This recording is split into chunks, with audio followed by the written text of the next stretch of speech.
Cyclic number, CYCLIC, cyclic number. आज हम लोग भिन्न संख्या फ्रैक्शनल नंबर। फ्रैक्शनल नंबर वह संख्या है जो दो पूर्णांक संख्याओं का अनुपात या भाग के रूप में लिखा जाता है। जब दो पूर्णांक संख्या को या फिर दो पूर्णांक संख्या को भाग के रूप में या अनुपात के रूप में लिखा जाता है तो उसे भिन्न कहते हैं। जैसे 1/2, यहाँ पर एक पूर्णांक संख्या 1 हो गया और दूसरा 2, या 18/15, ये 18 हो गया एक पूर्णांक और दूसरा हो गया पूर्णांक। ये दो पूर्णांक संख्या भिन्न के रूप में लिखा रहा है, क्या कहेंगे? भिन्न संख्या। भाग के रूप में लिखा गया, या फिर इसे 18/15, 18/15 और 18/15 ये दोनों बराबर है। ठीक है, इसमें 18/15 जो है इसे हम लोग अंश कहते हैं और 15 को हर कहते हैं। 15 को क्या कहेंगे? हर। 18 को अंश, 15 को हर, और इस पूरी संख्या को भिन्न कहते हैं। ठीक है, कोई दिक्कत?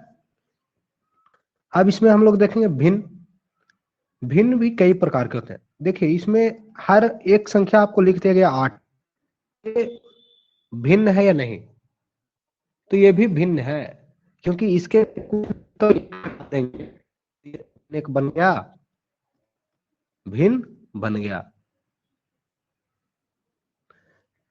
इसी प्रकार से 4 एक भिन्न है या नहीं है? क्योंकि इसके नीचे एक लगा सकते हैं, कोई फर्क नहीं पड़ेगा, ये भी एक भिन्न है। तो प्रत्येक पूर्णांक या प्रत्येक प्रकृत संख्या एक भिन्न होता है।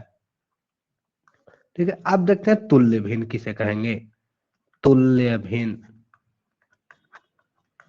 तो दो भिन्नों को तब तुल्य भिन्न कहा जाता है जब दोनों बराबर अनुपात या संख्या को दर्शाते हैं।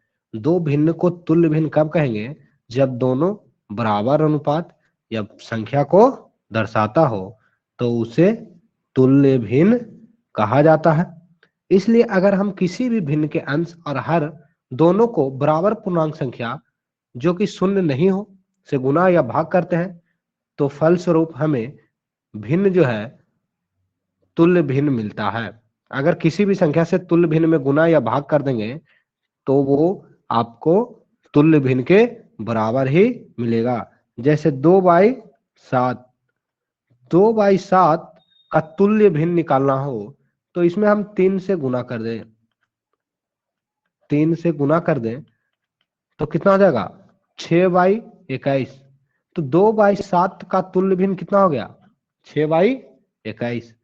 अब इसमें 6/21 में किसी भी संख्या से हम गुना कर दें, 8 गुना कर दे रहे हैं 8, तो 48/168। ये क्या हो जाएगा? ये 2/7 का और 6/21 का तुल्य भिन्न। क्यों होगा? क्योंकि इसको जब कैलकुलेट करेंगे तो वैल्यू कितना मिलेगा? 2/7। इसको भी कैलकुलेट करेंगे तो वैल्यू कितना मिलेगा? 2/7, यही ना? तो इसलिए ये इसका तुल्य भिन्न है, अनुपात सेम है। जैसे हम लोग देखते हैं 15/25, इसमें 15/25 को हम लोग क्या करें? 5 से क्या कर रहे हैं? भाग दे रहे हैं। 15/25 को 5 से भाग दे रहे हैं, तो 5×5 = 25 और 5 दिया 15, मतलब कितना हो गया? 3:5। ये भाग देने पे निकला। अब इसको हम लोग 15/25, यही था ना, 5 दिए 15 और 5×5 = 25, ऐसे भी कितना आया?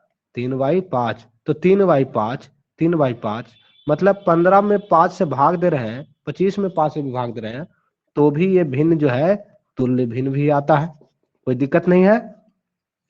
कई बार प्रश्न का उत्तर तुल्य भिन्न में दिया होता है, इसलिए ऐसी परिस्थिति में हमें तुल्य भिन्न का खास ध्यान रखना चाहिए। जैसे कई बार आपको वैल्यू जो आएगा, कोई भी क्षेत्रफल निकालना हो या कुछ भी निकालना हो, वहां पे वैल्यू आ जाएगा 18/5, 18/5। अब इसको 18/5 आंसर न दे करके ये 36/10 दे दिया, 36/10, और आप खोजते रहिएगा ऑप्शन में 18/5 कहाँ है, वो तो मिलेगा ही नहीं यहाँ पर, लेकिन मिल गया क्या, तुल्य भिन्न।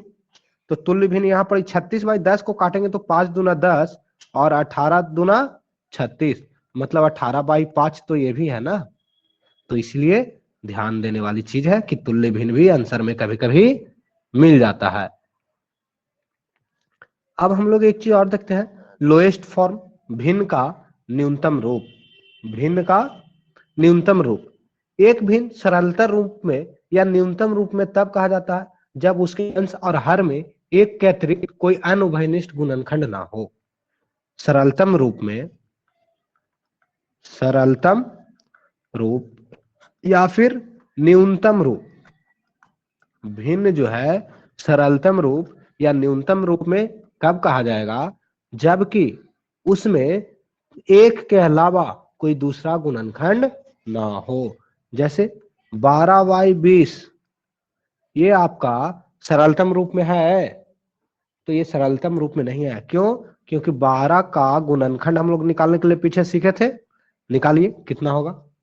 तो 12 का गुणनखंड 1, 2, 3, 4, 6 और खुद 12। तो यहां क्या कह रहा है, एक हो और खुद हो तो ही वो सरलतम रूप में कहलाएगा। तो यहाँ 12/20 तो नहीं है। इसके लिए हम लोग कर सकते हैं 3 छको 12, 3 4 पचे 20, मतलब 3:4।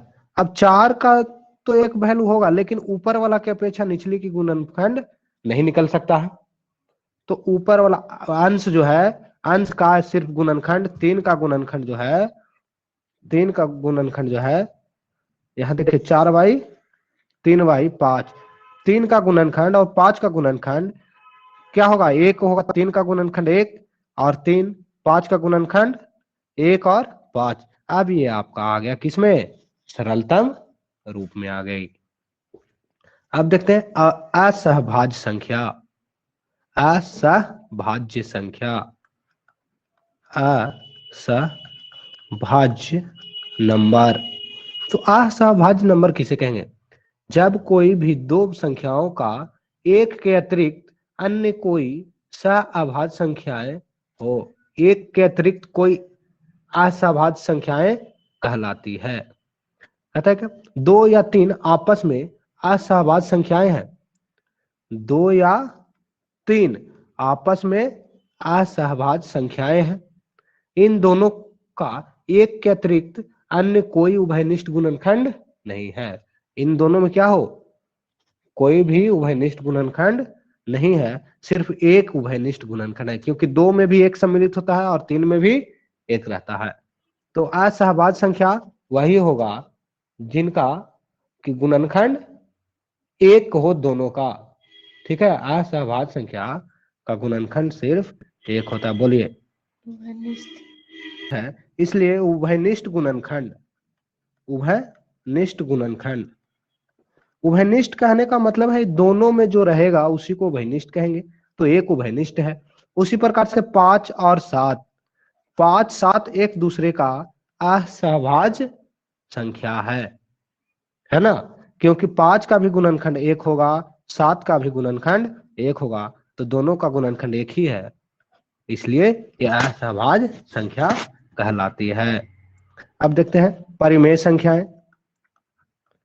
परिमेय संख्या, परिमेय संख्या क्या कहलाएगा, तो ऐसी संख्याओं का समूह जिसे P/Q के रूप में निरूपित किया जाता है। किसमें, P/Q के रूप में निरूपित किया जाता है, और जहां P और Q कोई दो आपस में अभाज्य पूर्णांक संख्याएं हो। दोनों आपस में क्या हो, अभाज्य पूर्णांक संख्याएं हो, और Q जो है 0 नहीं हो। Q क्या हो, 0 ना हो, उसे परिमेय संख्या का समुच्चय कहते हैं। सभी पूर्णांक संख्याओं को भिन्न के रूप में निरूपित किया जा सकता है। जैसे -25 पूर्णांक संख्या, -25 लिख दिए, मतलब ये -25 तो नीचे एक लिए हुए है ना, हर में एक इसका छुपा हुआ है, तो ये P/Q हो गया वैल्यू, तो ये एक परिमेय संख्या बन गया। उसी प्रकार से 2, 3/5, 6, -6, 1/4, 0। 0 एक परिमेय संख्या है या नहीं? तो 0 एक परिमेय संख्या है, क्योंकि 0/1, 0/18 कुछ भी कर दीजिए, ये क्या हो जाएगा? 0, है ना। लेकिन नीचे 0 नहीं हो सकता, जैसे 2/0 ये परिमेय संख्या नहीं होगा। ये परिमेय संख्या होगा 0/1, 0/18 या कुछ भी। अब यहाँ 2, तो 2 के नीचे तो 1 छुपी हुई है, 6 के नीचे भी है, हर में 1 छुपा हुआ है, -6 के हर में भी 1 छुपा हुआ है, तो ये सभी p/q के रूप में है, इसलिए ये एक परिमेय संख्या है।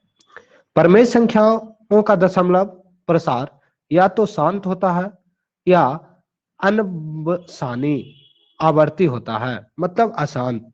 परिमेय संख्या को जब भाग लगाते हैं, जैसे 2/5, 2/5 को जब भाग लगाएंगे, 2/5, तो 0 भाग नहीं लग रही है, तो यहाँ 0, अब यहाँ पॉइंट लगा करके 5 को 20 लग गई, तो यहाँ अब आगे तो नहीं कटेगा, पूरा पूरा कट गया, तो इसे हम लोग कहेंगे क्या चीज? शांत दशमलव। ठीक है, परिमेय संख्याओं का दशमलव प्रसार, इसका दशमलव प्रसार कैसा है? शांत है। दूसरा होता है नॉन टर्मिनेटिंग रिकरिंग, मतलब अनबसानी आवर्ती। जैसे हम लोग देखते हैं एक 7/8, 7/8 को जब भाग लगाएंगे तो क्या वैल्यू आएगा? 7/8, 8 और 7 से, तो कितना? 0 पॉइंट, तो 8 सते 56, 8 8 64 लगेगा, 64/6, फिर पॉइंट लगा हुआ है इसलिए 0, अब कितना लगेगा? 8 सते 56, और इसको आगे 4 घट करके आया 0, 8×5 = 40। इसका दशमलव प्रसार कैसा है? रुक गया, अब आगे तो कटेगा नहीं, मतलब ये शांत है। 0.875 ये कैसा है? शांत है, ज्यादा उछल कूद नहीं कर रहा, रुक गया। ये भी कैसा है? शांत दशमलव प्रसार है। उसी प्रकार से अगर हम लोग देखें 1/3, 1/3, 1/3 को अगर भाग लगाएं तो 1, 3, 0.033 9, फिर बचेगा 1, तो फिर लगेगा 3 9, फिर बचेगा 1। इस तरह से भाग लगाते जाए, भाग लगाते जाएंगे तो क्या मिलेगा हमें? 3 3 3 3। ये आसान दशमलव प्रसार है, ये आसान दशमलव प्रसार है। अनवसानी आवर्ती है, आवर्ती कहने का मतलब ये रेगुलर आते जा रहा है। अब इसको हम लोग ऐसे लिख सकते हैं 0.3 रिकरिंग, यहाँ एक डॉट दे दिए ऊपर 3 के ऊपर, तो ये क्या हो गया? 3 3 3 आगे आते रहेगा।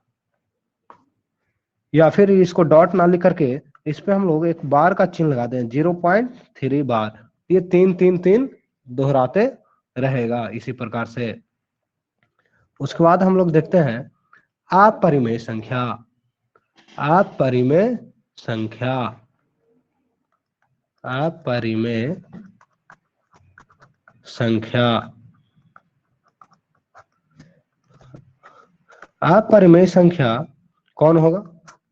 तो अपरिमेय संख्या जो है, देखते हैं, तो ऐसी संख्याओं का समूह जिसे p/q के रूप में निरूपित नहीं किया जा सके उसे अपरिमेय संख्या कहते हैं। ये p/q के रूप में क्या हो? नहीं लिखा जाएगा, तो उसे अपरिमेय संख्या कहेंगे। जैसे √3, √2, ये अपरिमेय संख्या होते हैं। दशमलव संख्या के रूप में सन्निकट उत्तर दिया जाता है इसका, दशमलव संख्या के रूप में इसका सन्निकट वैल्यू दिया जाता है। इनमें दशमलव के बाद का अंक अनंत तथा अनावर्ती होता है। इनमें दशमलव के बाद का जो संख्या आएगा वो क्या होगा? अनंत होगा। अब यहाँ सीटेड वाले ध्यान दीजिएगा, प्रश्न पूछा जाता है शिक्षण साथ में, भाई बताइए कि अपरिमेय संख्या और परिमेय संख्या में क्या अंतर है? तो पहला चीज, अपरिमेय संख्या का जो है वो दशमलव प्रसार अशांत होगा, अनावर्ती होगा, दोहराएगा नहीं। क्या करेगा? दोहराएगा नहीं, दोहराता नहीं है, और अशांत होता है। अब परिमेय संख्या में क्या होगा?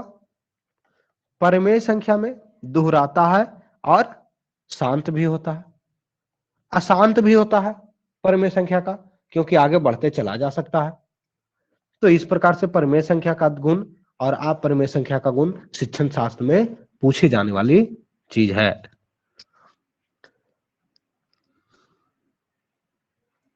अब हम लोग अगला प्रश्न देखते हैं। पाई, पाई जो है एक अपरिमेय संख्या है। पाई एक अपरिमेय संख्या है। अब ऋण संख्या देखते हैं। ऋण संख्या, ऋण संख्या वह संख्या है जिनका एक और स्वयं के अलावा कोई और गुणनखंड नहीं होता है, ऋण संख्या कहलाता है। एक और स्वयं के अलावा कोई और गुणनखंड नहीं होता है, उसे ऋण संख्या कहते हैं। क्या हुआ? उसको कहते हैं वैसी संख्या जिसका कि गुणनखंड जो है एक हो और खुद हो। एक और खुद, खुद कहने का मतलब स्वयं हो, सेल्फ, स्वयं हो, तो उसे क्या कहेंगे? ऋण संख्या। ऋण संख्या कौन सा होगा? तो ऋण संख्या दो होता है। दो, दो का गुणनखंड क्या होगा? एक होगा और दूसरा स्वयं दो। तीन, तीन का गुणनखंड एक होगा, तीन का गुणनखंड एक होगा और तीन। पांच, पांच का गुणनखंड जो है एक होगा और पांच। उसी प्रकार से सात का गुणनखंड एक होगा और सात। सात के बाद नौ का गुणनखंड कितना होगा? एक होगा, तीन होगा, होगा। अब ये देखिए, ये है या नहीं? तो ये ऋण संख्या नहीं है, क्योंकि इसका एक और तीन हो गया, जो कि नहीं होना चाहिए। होना क्या चाहिए? सिर्फ एक हो और खुद नौ हो, तो उसे ऋण संख्या कहते हैं। तो यहाँ पर खुद नौ तो नहीं है, इसलिए ये ऋण संख्या नहीं है। 11 एक ऋण संख्या है या नहीं? 11 एक ऋण संख्या है।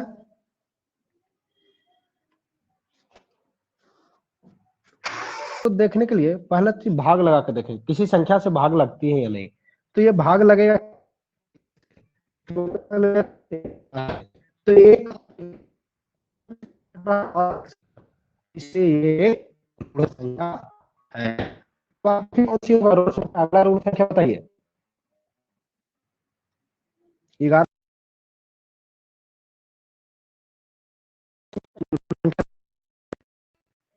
उसके अगला ऋण संख्या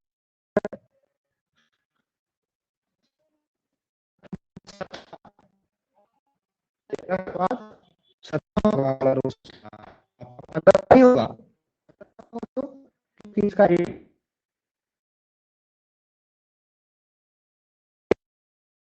15, मतलब इसका चार चार गुणनखंड हो गया।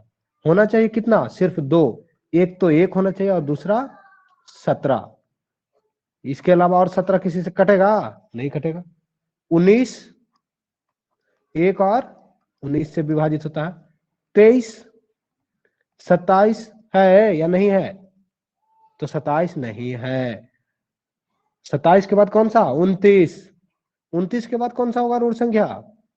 31। इस प्रकार से ऋण संख्या एक आप बना करके देखेगा, प्रैक्टिस करके, कौन कौन सी ऋण संख्याएं हैं। 1 से 100 तक का ऋण संख्या को लिखे। 1 से 100 तक कौन सी संख्या लिखे ना है? ऋण संख्या। ऋण संख्या हो गया। उसके बाद हम लोग देखते हैं ऋण संख्या का गुण क्या चीज होता है। तो दो एक ऐसा सम संख्या है जो ऋण संख्या होता है। दो के अलावा दो एक सम संख्या है। अब दो के अलावा कोई भी ऐसी सम संख्या नहीं है जो कि ऋण संख्या होगा। पहला ये याद रखिए। अगर पूछ दिया जाए कि बताइए भाई कि ऋण संख्या 8, ये आपका इतना लंबा चौड़ा लिख दिया, ये एक ऋण संख्या है या नहीं?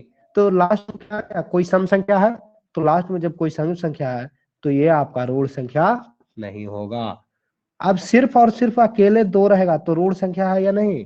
तो है। अगर इसी प्रकार से 232 ये ऋण संख्या है कि नहीं है? तो ऋण संख्या नहीं है। इसी प्रकार से आपको लिख दे इतना, तो ये है ऋण संख्या? ये भी नहीं है।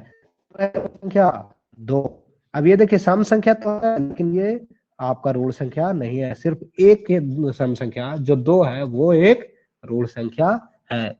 2 के अलावा और सभी ऋण संख्याएं विषम संख्या होती है, लेकिन सारी विषम संख्याएं ऋण संख्या नहीं होता है। जैसे विषम संख्या किसे कहते थे?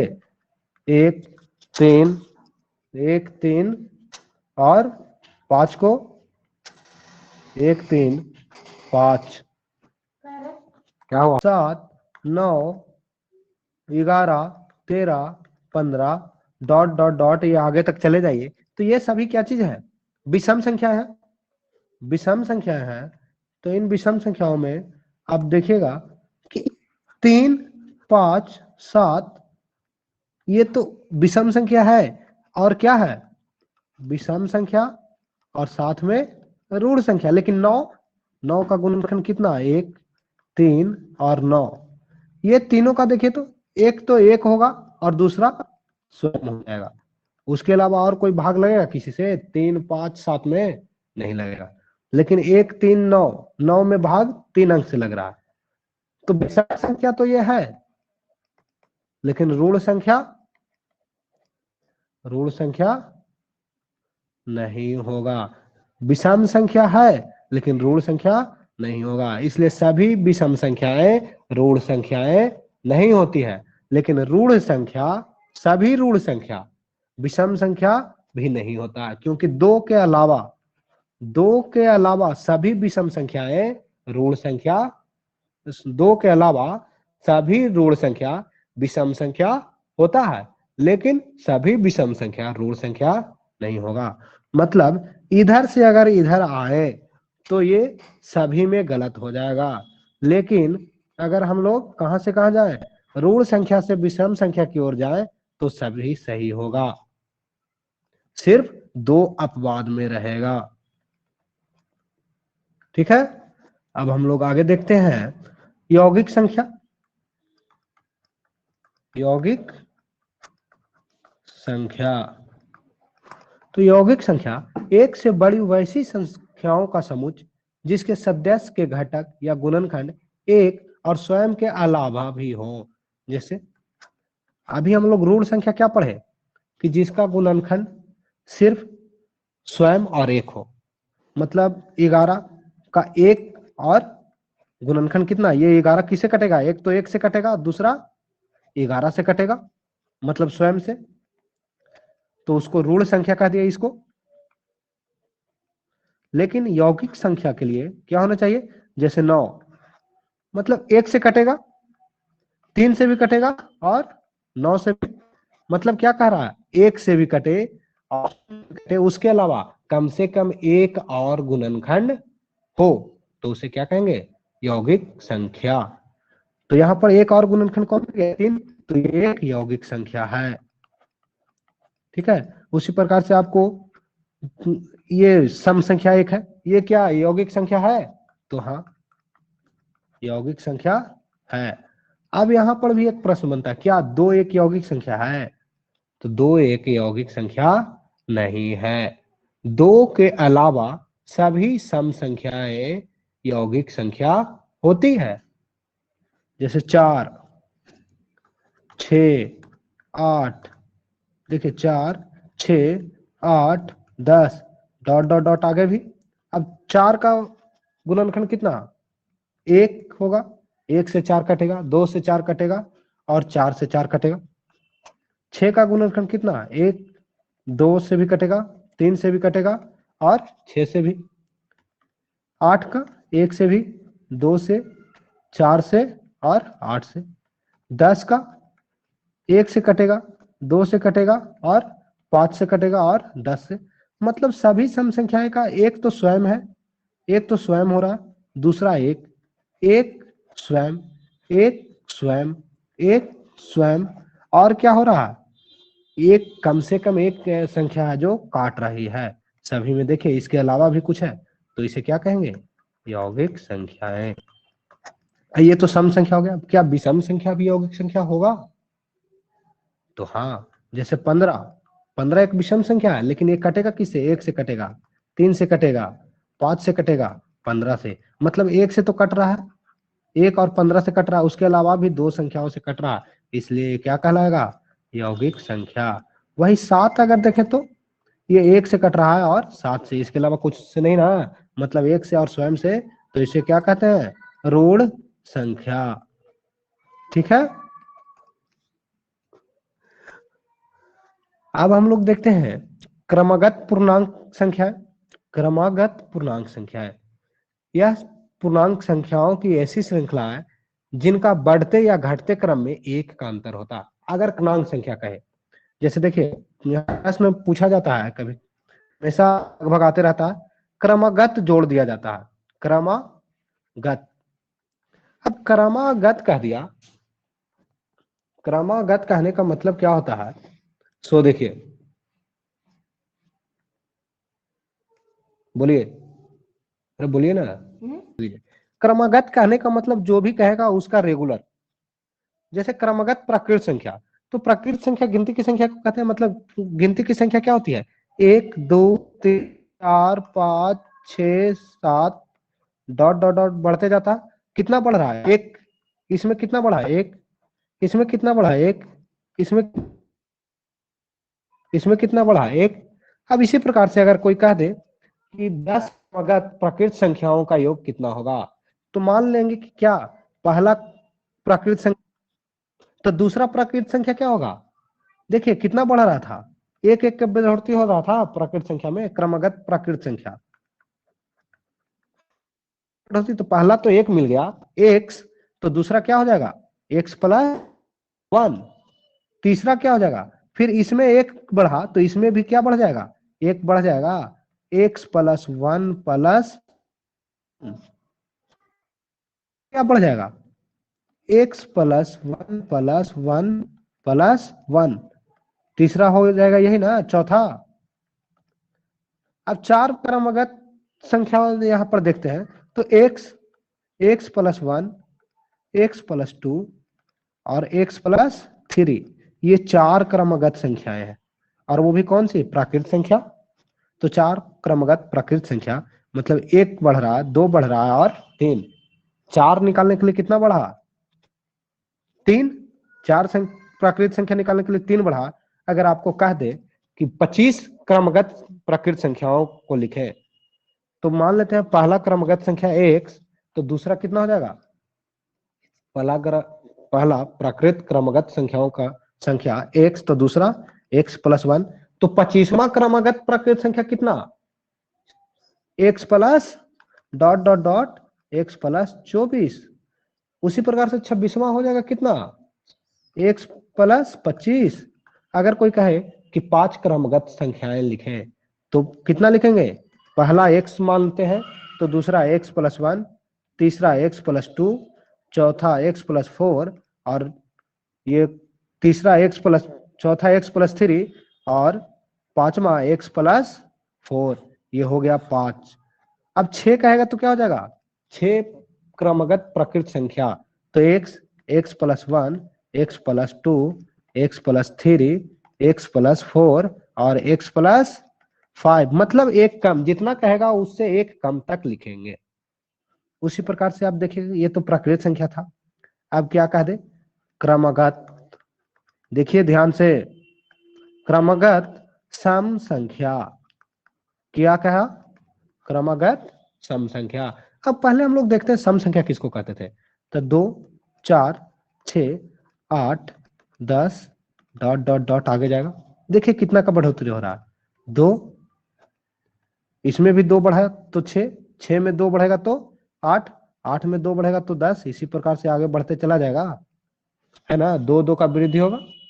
तो सम संख्याओं में क्या हो रहा है, 2 2 का वृद्धि। अब कह दिया कि 10 क्रमगत सम संख्याओं, तो 10 क्रमगत सम संख्या अगर कह दिया तो क्या हो जाएगा, पहला तो x अगर मानते हैं, तो दूसरा x प्लस 2, यही ना, उसके बाद तीसरा क्या हो जाएगा, x प्लस 2, देखिए पहला 2 था, उसके बाद 2 जोड़े, यही ना, उसमें भी 2 जोड़े, तो ये तीसरा है, तो तीसरा में कितना जोड़ेंगे, x प्लस 2 और प्लस 2, यही ना, तो ये 4 क्रमगत सम संख्या निकल गया।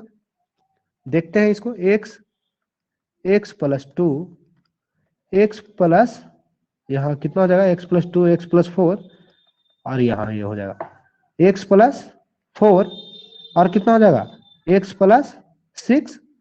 चार क्रमगत संख्या निकाल रहे हैं तो कितना लिखना है, तीसरा सम संख्या तक, है ना। उसी प्रकार से सात क्रमगत संख्या लिखना हो तो x, x plus two, x plus four, x plus six, x plus eight, x plus 10, x plus 12। मतलब दो का पहाड़ा जोड़ते चले, दो दो दूने चार, दो तीन छह, दो चौको आठ, दो दो पचे 10, दो छह 12, सात कहा तो 6 तो यहाँ हो गया और एक ये मिल गया, कोई दिक्कत नहीं। ये सम संख्या निकालना आ गया, क्रमगत सम संख्या। इसी प्रकार से अगर 50 कहे, 100 कहे, जितना क्रमगत सम संख्या कहेंगे उतना हो जाएगा। फिर आगे हम लोग देखते हैं क्रमगत विषम संख्या। क्या चीज, क्रमगत विषम संख्या। तो विषम संख्या को पहले देखिए। पहला विषम संख्या क्या था, 3, 5, 7, 9, 11 डॉट डॉट डॉट। इसमें कितना का डिफरेंट आ रहा है, इसमें 3 में 2 जोड़ेंगे तो 5 होगा, 5 में 2 जोड़ेंगे तो 7 होगा, 7 में 2 जोड़ेंगे तो 9, 9 में 2 जोड़ेंगे तो 11। मतलब विषम संख्या भी निकालने के लिए कितना का अंतर पड़ता है, 2 का। तो अगर हमको मान लिया कहा जाए दो विषम संख्या, क्रमगत 3 विषम संख्याओं का योग, तो कितना, पहला तो विषम संख्या मानेंगे x, दूसरा x प्लस टू, यहां से ये x मानते हैं यहाँ तो x प्लस टू अगला, तो यहाँ x प्लस टू। उसी प्रकार से x plus two plus two, 3 हो गया। मतलब यहाँ देखिए x प्लस टू और कॉमा x प्लस 4। अगर 10 रह गया तो कितना हो जाएगा, 10 क्रमगत विषम संख्या। तो x प्लस टू 10 क्रमगत विषम संख्या, तो x plus two, x plus चलिए उठ के बैठिए, उठ के बैठिए। कहाँ तक जाएंगे हम लोग, दो का पहाड़ा में 9 तक जाएंगे। तो x plus two, x plus 4, x plus 6, x plus 8, x plus 10, x plus 12, x plus 14, x plus 16, x plus 18, 9 तक पहुंच गए। 9 दूना 18, ये हो गया कितना, ये तो 9 क्रमगत विषम संख्या निकल गया और एक ये रह गया, 10 क्रमगत विषम संख्या हो गया। कोई दिक्कत नहीं ना। अब इसी प्रकार से ऋण संख्याएं, क्रमगत ऋण संख्याएं अगर हो तो ऋण संख्याएं के कोई ऐसा तरीका नहीं है निकालने के लिए, कोई तरीका नहीं है ऐसा कि एक्स में कितना जोड़ेंगे। इसके लिए आपको देखना ही पड़ जाएगा। जैसे 7, 7 में कितना जोड़े, 4, 7, 11, 13, 13 के बाद कितना, 17, 19, 19 के बाद चल ले तो कितना हो जाएगा, 23, 23 के बाद 27। अब देखिए यहाँ कितना, 7 में 7 ये 29 होगा, 7 में 4 जोड़े तो 11 हुआ, 11 में 2 जोड़े 13 हुआ। यहीं से आपका रेगुलरिटी भंग हो गया। फिर कितना, 4 जोड़ा, फिर 2 जोड़ा, फिर कितना जोड़ा, 6, 19 में 4 जोड़ा, फिर कितना, 6 जोड़ा। रेगुलरिटी अंतराल पे डिफरेंट हो गया, इसलिए इसको लिखना ही पड़ेगा, कोई इसका सॉल्यूशन नहीं है। ऋण संख्याओं के लिए बात जांच करेंगे तो 100 से छोटी संख्या के लिए यह पता करना मुश्किल नहीं होता कि यह ऋण संख्या है या नहीं, लेकिन 100 से बड़ी संख्या की जांच करने के लिए हमें कुछ नियम का प्रयोग करना पड़ता है।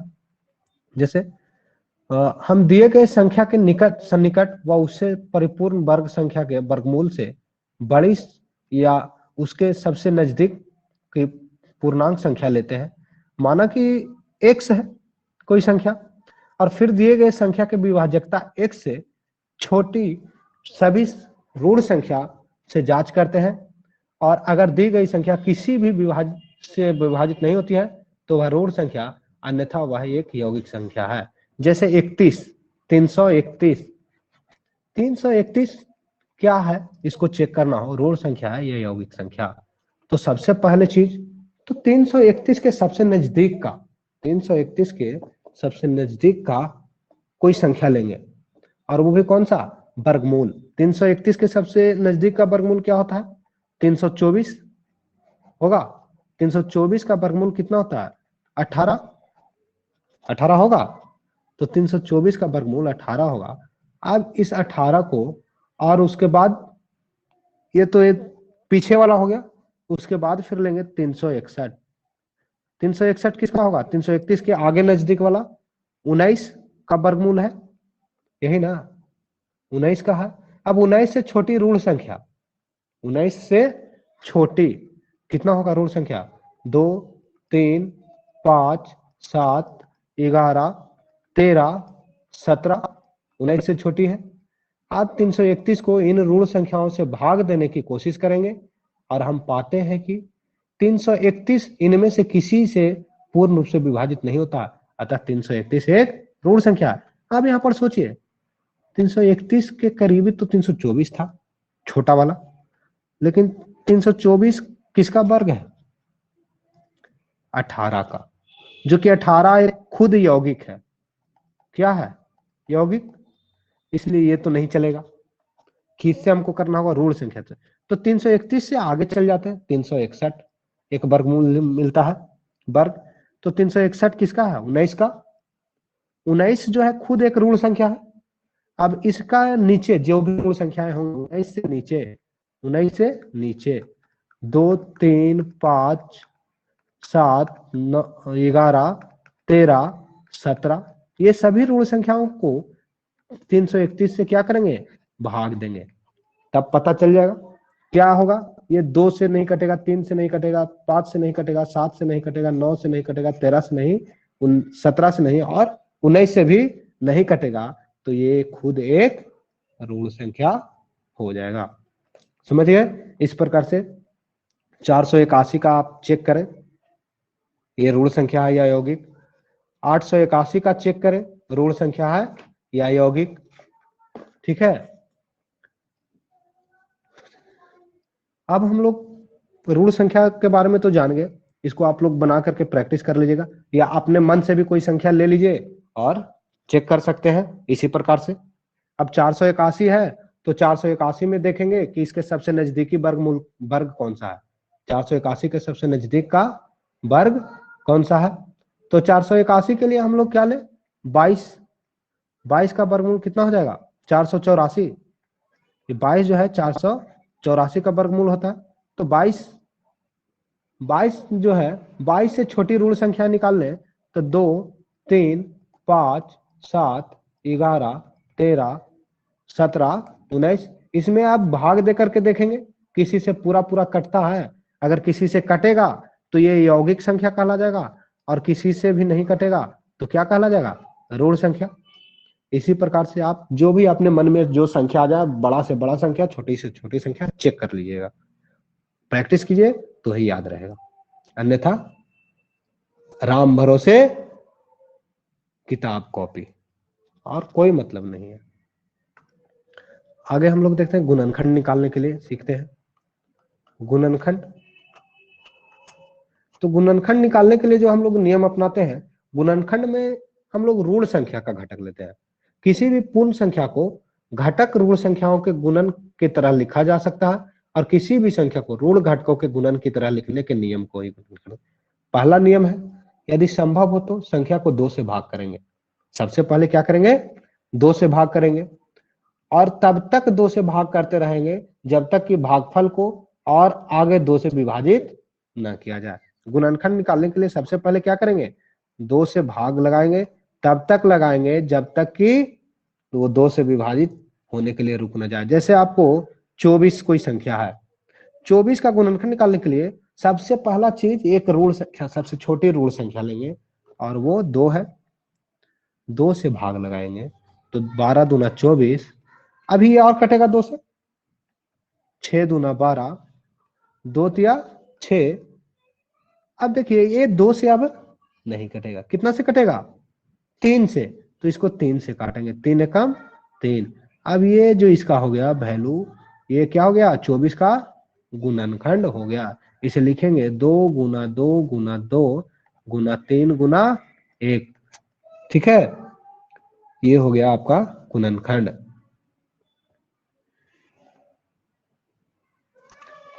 कोई दिक्कत है ना?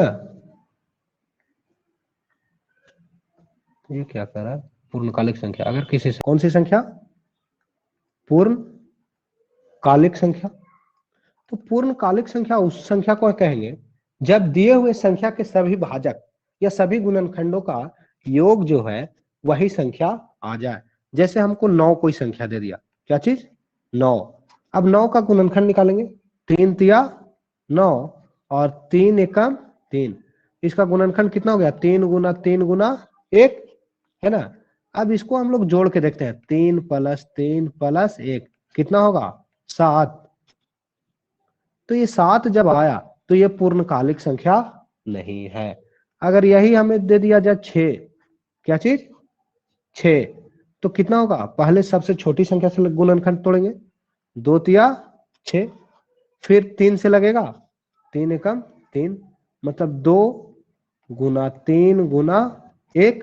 इसको जोड़ कर देखेंगे, 2 प्लस 3 प्लस 1 मतलब कितना, 2 3 5 और 1 6, मतलब इसका गुणनखंड 6 का गुणनखंड जो है जोड़ने पर 6 आ गया, तो उसको क्या कहेंगे, पूर्णकालिक संख्या। इसी प्रकार से 28 अगर हो, कितना, संख्या 28, तो 28 को हम लोग देखते हैं निकाल के। 28 को जब निकालते हैं तो 14 दुना 28, 2 सते 14 और कटेगा, 14 दूनी 28, 2 सते 14 और 1 7 एकम 7। अब इसको जोड़ करके देखते हैं कितना आता है, 2 गुना 2 गुना 7 गुना 1, इसका ये गुणनखंड हो गया। और भी इसका गुणनखंड हो सकता है, और क्या होगा गुणनखंड, ये कटेगा आपका 4 से भी कटेगा, 4 से भी कटेगा ना। तो 4, पहला गुणनखंड क्या हो गया, 1 2 4, उसके बाद क्या 7, उसके बाद 14, इससे भी कटेगा। तो इन सभी को क्या करेंगे, 1 प्लस 2 प्लस 4 प्लस 7 प्लस 14। अब जोड़ कर देखिए, 2 1 3 और 4 7, 7 और 7 14 और 14 28, मतलब जोड़ने के बाद गुणनखंड, सभी गुणनखंडों का योग जो है क्या हो गया, 28 हो गया। तो ये 28 का सभी गुणनखंडों का योग 28 है, इसलिए ये एक पूर्णकालिक संख्या है। कोई दिक्कत, आप 496 को निकाल करके देखिए, 8128 को निकाल करके देखिए, ये पूर्णकालिक संख्या है या नहीं। यदि संख्याएं पूर्णकालिक संख्या है तो स्वयं सहित इसके सभी भाजकों के विलोम का योग हमेशा 2 होगा। इसके सभी भाजकों का विलोम मतलब क्या, कि अगर कोई संख्या हम लोग लेते हैं, जैसे 28 ही लिए थे, तो 28 का गुणनखंड कौन कौन सा होता है, 1 2 4 7 14। तो इसका सभी भाजक कितना हो गया, 1 4 1 2 4 7 14 और एक क्या चीज, 28, ठीक है, सभी हो गया गुणनखंड। अब इसका विलोम करना है, मतलब 1/1 प्लस 1/2, 1/4, 1/7, 1/14 प्लस 1/28, ये सभी का विलोम का योग क्या हो जाएगा, 2 आएगा। कितना आएगा, 2। अब इसका एलसीएम निकालते हैं तो कितना होगा एलसीएम, 28, 28 हो गया एलसीएम, तो 28 एकम 28, 14 दूना 28, 7 चको 28 और 4 से 28, 14 दूना 28, 28 एकम 28, इसको जोड़िए कितना आएगा, जोड़ने के बाद कितना आता है, 56। अब 28 दूना 56 पूर्णालिक होती है, तो उसके भाजकों के विलोम का योग जो है आपको क्या मिलेगा, भाजकों के विलोम का योग आपको 2 मिलेगा। कोई भी पूर्णकालिक संख्या हो, अगर चेक करना हो, अगर कोई पूर्णकालिक संख्या 48 पूर्णकालिक संख्या है, इसका भाजक निकाल लेंगे, किस किस से ये कटेगा, और उसको जितना जितना भाजक आएगा उस सभी का विलोम कर देंगे, और विलोम करने के बाद देखेंगे कि 2 आ रहा है या नहीं आ रहा है। अगर 2 आता है तो वास्तविक में पूर्णकालिक है, अन्यथा नहीं है पूर्णकालिक। कोई दिक्कत। अब हम लोग देखेंगे दशमलव। दशमलव देखेंगे कि दशमलव संख्या कौन सी होगी।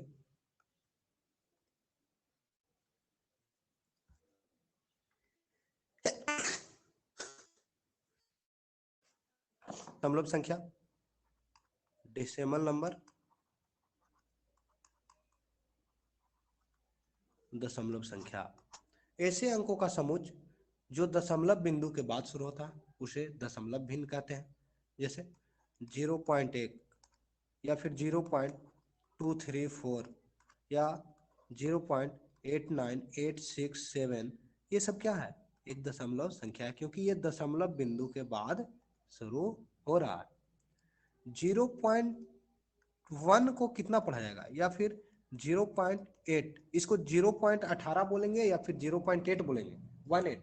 तो इसे पढ़ने के लिए 0.1 और 8 पढ़ा जाएगा, ये नहीं कि 0.18 पढ़ देंगे, 0.234 ये नहीं बोलेंगे। इसको पढ़ने के लिए क्या पढ़ेंगे, 0.23 और 4। ये शिक्षण शास्त्र में पूछा जाए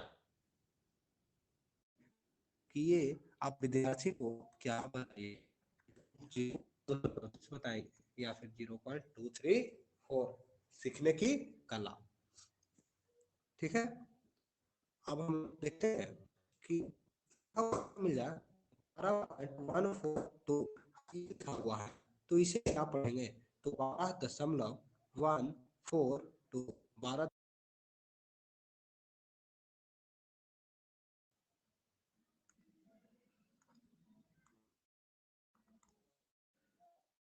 हम लोग आगे की ओर अब चलते हैं।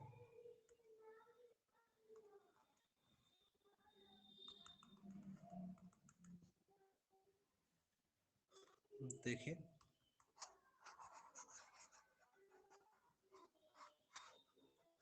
हम लोग देखते हैं हर दशमलव भिन्न को भिन्न की तरह लिखा जा सकता है। हर दशमलव भिन्न को क्या किया जा सकता है, एक भिन्न की तरह लिखा जा सकता है।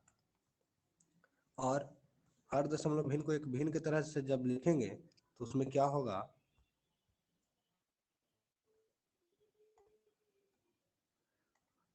जैसे 0.5, 0.5 इसको हम लोग क्या कर सकते हैं, भिन्न की तरह कैसे लिखेंगे, तो 0.5 को पहले तो ऊपर 5 लिख देंगे, और 5 लिखने के बाद नीचे पॉइंट के बाद कितने अंक हैं, एक। तो सबसे पहली चीज 5 लिख करके नीचे 1 लगा देंगे, और उसके बाद पॉइंट के बाद 1 अंक है इसलिए 0। अब देखिए यहाँ पर 0.5 में भी 1 नीचे छुपा हुआ है पहले से ही, ठीक है। अब इसके बाद पॉइंट हटाने के लिए क्या करेंगे, 0 लगा देंगे, 1 अंक है तो 1 0। अगर पॉइंट के बाद 5 3 4, तो इसको हटाने के लिए क्या करेंगे, दशमलव को भिन्न में बदलने के लिए 534, और पहले से तो 1 है ही, और पॉइंट के बदले में कितना 3 अंक है, पॉइंट के बाद 1 2 3, तो 3 0 लगा देंगे। ये आपका हो गया दशमलव, हट गया, भिन्न में परिवर्तित हो गया। कोई संख्या जिसमें दशमलव बिंदु हो उसे दशमलव बिंदु कहते हैं, और इन्हें विस्तृत रूप में लिखने के लिए हम लोग इस प्रकार से उपयोग करते हैं।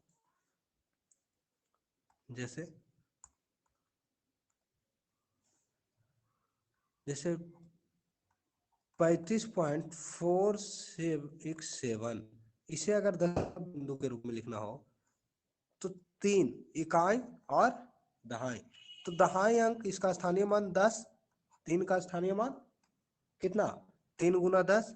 अब 4 का स्थानीय मान पूछ दे तो क्या होगा भाई, 4 का स्थानीय मान, तो 4 का स्थानीय मान आपका कितना होगा, वो 4/10, कितना 4/10। अब इधर से उल्टू कर देंगे। अब 6 का या 7 का स्थानीय मान पूछेगा तो कितना होगा, तो 7, अब पॉइंट 1 लगा देंगे, पहले से ही है रहता है, और पॉइंट के बाद कितने अंक बाद है 7, 1 2 3, तो 7 का स्थानीय मान 7/1000। इसी प्रकार से अगर यहाँ पर देखिए पॉइंट के बाद 1 अंक लगाएंगे, पॉइंट के बाद 1, और 1 के बाद क्या करेंगे 0, यहाँ पर 1 नहीं होगा, 4/1 नहीं होगा, ये इकाई के लिए यहाँ होता है 1, ठीक है। क्या क्या फॉर्मूला ही किए, कितना आपको वैल्यू दिया हुआ है। अब इसमें कहेगा कि 3 का स्थानीय मान ज्ञात कीजिए। तो 3 का स्थानीय मान कितना होगा, सबसे पहले 3 लिख देंगे और नीचे 1 और उसके बाद पॉइंट के बाद गिनना शुरू करेंगे, 1 2 3 4 5 6। तो 6 जीरो बैठा देंगे, ये आपका हो गया 3 का स्थानीय मान। लेकिन अगर कहे 6 का स्थानीय मान, 6 का स्थानीय मान अगर पूछ दिया जाए तो कितना हो जाएगा, 6/1 नहीं करेंगे, इसको क्या करेंगे, 6 गुना 1 और 1 2 3, कितना यहाँ पे इकाई दहाई सैकड़ा, सैकड़ा मतलब 100, यहाँ 2 ही जीरो लगाएंगे, इस साइड 1 जीरो बढ़ जाता है, इस साइड 1 जीरो कम ही रहेगा, क्योंकि इकाई का मतलब 1, दहाई का मतलब 10, सैकड़ा का मतलब 100, और इधर 1 जीरो ज्यादा रहता है। ठीक है, ये कभी भी गलती ना कीजिए कि इधर और इधर दोनों साइड में जीरो सेम बैठा दीजिएगा, नहीं तो मालूम होगा कि कल्याण हो गया। अब एक चीज हम बताए थे पहला क्लास में, फेस वैल्यू। अब यहाँ पर बताइए 9 का फेस वैल्यू कितना है, 9 का फेस वैल्यू अंकमान कितना है, तो 9 का अंकमान 9 ही होगा, ये चेंज नहीं होगा। लेकिन स्थानीय मान 9 का अगर पूछा जाता है तो 9 का स्थानीय मान 9/1, 1 2 3। ठीक है, कोई दिक्कत, चलिए ठीक है, आगे चलते हैं। आगे हम लोग देखें तो आगे हम लोग को क्या पढ़ना है, मिश्रित भिन्न या मिश्रित संख्या या मिश्रित भिन्न, मिश्रित संख्या भी पढ़ना है या मिश्रित भिन्न भी, मिक्स्ड नंबर या मिक्स्ड फ्रैक्शन। तो मिश्रित संख्या पूर्ण संख्या और भिन्न से मिलकर बने हैं, पूर्ण संख्या और मिलकर के बना, जैसे 3.4/5 एक मिश्रित संख्या है, मतलब सीधा सीधी जानिए कि जो पूर्णांक के रूप में लिखा सके उसे क्या कहेंगे, मिश्रित संख्या। जैसे 20/3 क्या है, 6×18, 6×2/3, ये आपका मिश्रित संख्या है। या फिर 19/7, ये 7×2=14, मतलब 2/5/7, ये आपका मिश्रित संख्या या मिश्रित भिन्न कहलाएगा। इसको तोड़ने के लिए देखिए कैसे टूटता है, नहीं आता है तो उसे भी बता। जैसे 19/7 है तो पहले चीज तो इसको भाग लगा, 19/7 कितना से कटेगा, 7×14 बटा कितना बचा, 9 में से 4 गया तो 5, 1 से कैंसिल। अब इसको लिखने का तरीका क्या होगा, 2 पूर्णांक, ये शेष जो बचेगा ये ऊपर चला जाएगा और भाग बोला आपका यहाँ 7 गुना करें कितना हुआ, 14, और +5 19, मतलब 19/7। ये आपको दे दिया तो इसको तोड़ दीजिएगा भिन्न में, तो 3/7, फिर 19/8, 25/4, 55/3, 48/9, इन सभी को भिन्न मिश्रण में तोड़िए, कोई दिक्कत नहीं ना। चलिए इसके आगे की क्लास हम लोग नेक्स्ट क्लास में करेंगे।